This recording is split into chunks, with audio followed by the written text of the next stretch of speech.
After a full year suspended from the NBA, it appears as though Jalen Harris is back in Toronto, which has made Raptors fans very excited. And in today's video, we're going to break down for you everything he did overseas, how he performed, and if the Raptors should bring him back to the organization. Let's get into it.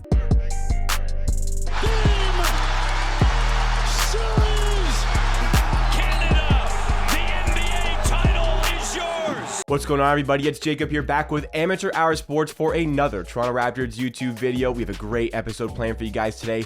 On this channel, we give you the greatest coverage and analysis on the latest Toronto Raptors news, and we're going to be doing that all throughout the offseason, so make sure you are subscribed to this channel. And a quick shout out to you guys. We just hit 9,000 subscribers on this channel. What a milestone to hit. I'm so grateful for this community, guys. Honestly, to know I can just communicate my thoughts and opinions on the Toronto Raptors and have people out there who want to hear them and just care about them at all, it truly does mean the world to me. So thank you so much for supporting everything that I do. Let's start the road to 5 figures, 10,000 subscribers now. But let's get into our content for today. Everything about Jalen Harris today. He posted on social media a picture back in Toronto. I think it's pretty safe to say he is in Toronto. And for an American kid who is from Dallas, why else would he be in Toronto other than probably talking to representatives with the Toronto Raptors organization with the possibility of returning to the team, because he spent the last year suspended from the NBA for violating their anti-drug policy. And though this wasn't just a normal weed charge here, it was more severe than that. So the league has some pretty strict rules to clear up their image, and Jalen Harris was suspended for the entire year. So he wasn't eligible to play in the NBA. That didn't mean he wasn't eligible to play in other places. So he decided to spend the full season in Italy. So what we're going to do in today's video, we're going to talk about how he performed overseas, how he performed in his rookie season with the Toronto Raptors, and then decide if he has a place on the roster for next season. So first of all, let's talk about what he did in the Serie A, the professional basketball league in Italy. He went there to play for Vanoli Cremona. And over there, I was expecting some great things from Jalen Harris. He showed a lot of promise near the end of his rookie season in the NBA after getting drafted 59th overall. As far as 59th overall picks go, Jalen Harris already probably is one of the better ones in NBA history, because you're really just not landing good players at 59th overall.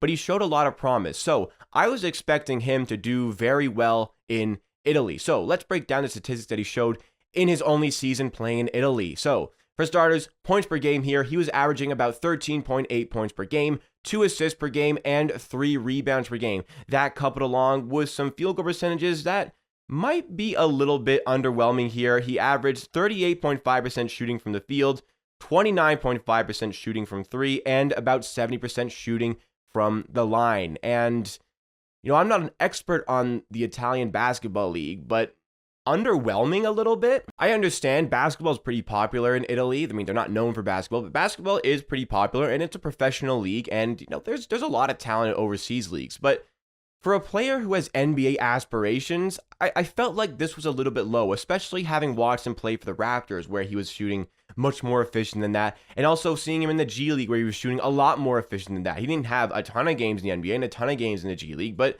I was expecting a little bit better here. You know, as far as his minutes goes, he wasn't getting a ton of minutes here, so his per 36 points per game is actually above 17, but nonetheless, the efficiency stats aren't that good. Like I was just expecting a little bit better. And again, I'm no expert on European basketball or Italian basketball here, and you know, maybe I'm underrating the league a little bit, but I just genuinely was expecting a little bit better. But Jalen Harris is back in Toronto, so he is eligible for reinstatement in the NBA. So he's not been reinstated just yet. That is possibly coming in the future. Maybe the Raptors are talking to him about if he is reinstated. I believe it's likely he will be reinstated.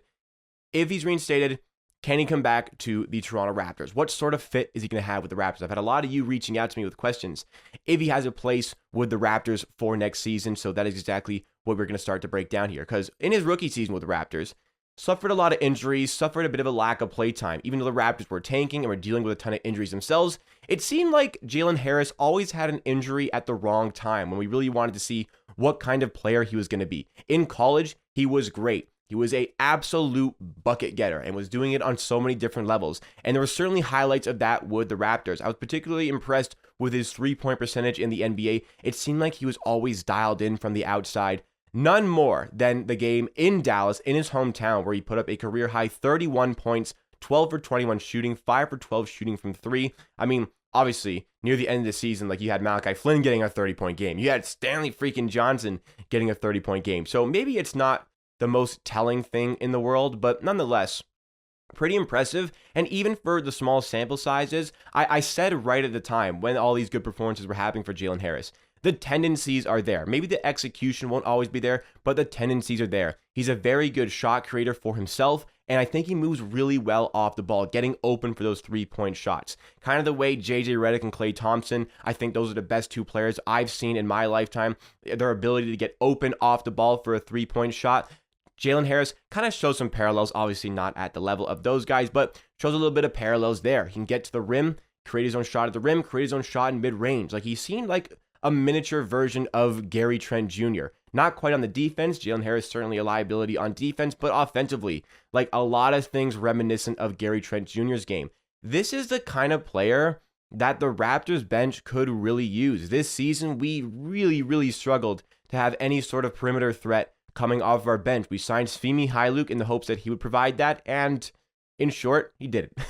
And then we had Yuta Watanabe, who we also thought would provide that off the bench. And again, in short, he just simply did not provide the perimeter threat we were looking for. So we need to bring in perimeter threat in the offseason. But what if we can bring in Jalen Harris? So how it works is that when he's reinstated into the NBA, his contract is completely null from last season, but the Raptors have first dibs on him to bring him back. Now, I think based on what we saw in his rookie season, there was very promising signs.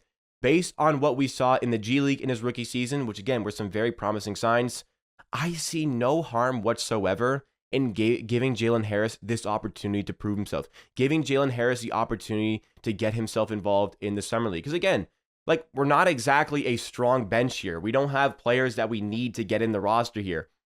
A lot of positions here are open for the taking. Like nobody is safe. Not a lot of people, at least, are safe on this Raptors bench. That includes Armani Brooks. That includes Malachi Flynn. That includes, like I said, Yuta Watanabe, Svi Mykhailiuk, among some other players. Isaac Bonga, his spot is not guaranteed on the team. So I see no harm whatsoever in giving him the opportunity in the summer to prove himself. What's great is that Jalen Harris has been working on his game and at least has been playing professional basketball. He wants to get back into the NBA, and I think the fact that he's in Toronto right now would allude to the possibility that he wants to be here. He wants to get back into the NBA. At 23 years old, he's still relatively young, not as young as you would like a prospect to be, but the Raptors drafted him as more of a polished player, somebody who maybe could come in and give us a role. And truthfully, at 59th overall, you really are expecting nothing out of that player. The fact that he gave us some good NBA minutes and potentially give us some in the future is a little bit promising. It actually was getting to the point where we're looking at Jalen Harris like, wow, we drafted a guy 59th overall in Jalen Harris who's better than the guy we drafted 29th overall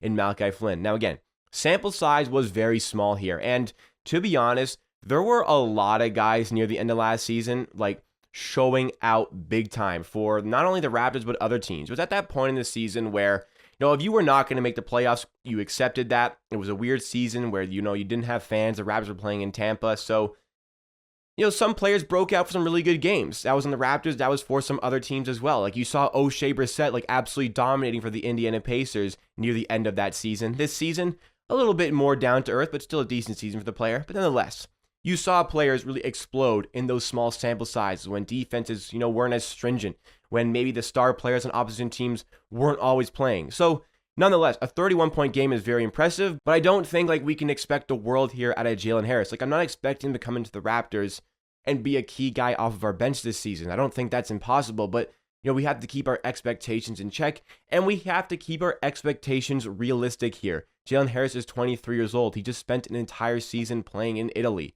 No disrespect to the Italian Basketball League, it is not the NBA. The coaching levels are not that of the NBA. So for him to come back and the expectation for him to seamlessly fit with this team, I think it's a little bit unrealistic. But for him to come back to the team and earn himself a spot on the roster and maybe throughout the season earn himself some minutes off the bench, that is very realistic, and that is something that we can certainly expect him to do. He has the signs. That's the biggest thing. It's not just about the small sample size, it's the fact that he has those tendencies and he's shown signs of positivity. It's not just about the execution from a shooting standpoint, which was quite good for the Raptors. It was all the things he did right.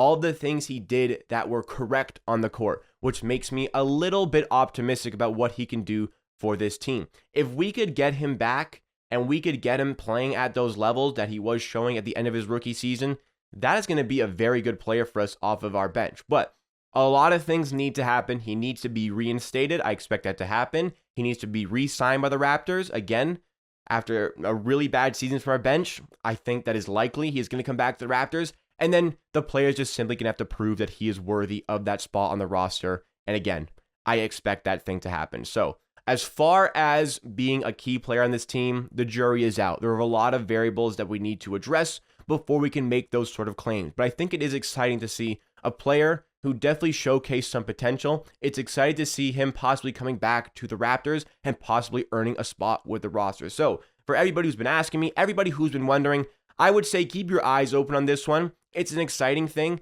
Ultimately, he's probably not going to be like a roster-defining type of player, but somebody certainly who can come off our bench and help our team succeed in besting that 48-win season that we just showcased last season. So what do you guys think of this Jalen Harris situation? What sort of role do you expect him to have with the Raptors? Let me know your thoughts and opinions if we can start the discussion in the comments down below, because that is it for me for today. Thank you so much for watching this video. Please drop a like if you did enjoy. Goes a long way to supporting the channel. I mean, when you like the video, it tells YouTube that people of similar interests to you might also like this video and therefore recommend the video to more people. So it helps out the channel a lot when you like and just takes you a second to do. And if you're new to the channel, then make sure you are subscribed. Guys, I could go on for hours about how grateful I am, but seriously, my sincere gratitude for anybody who has subscribed, anybody who has watched the video, liked the video. To get to 9,000 subscribers seems honestly surreal from where I started. And you know, I'm so looking forward to how much we can accomplish in the future and how much this community can accomplish together. And yeah, thank you so much again. Let's go for 10K. We'll see you again next time for another video.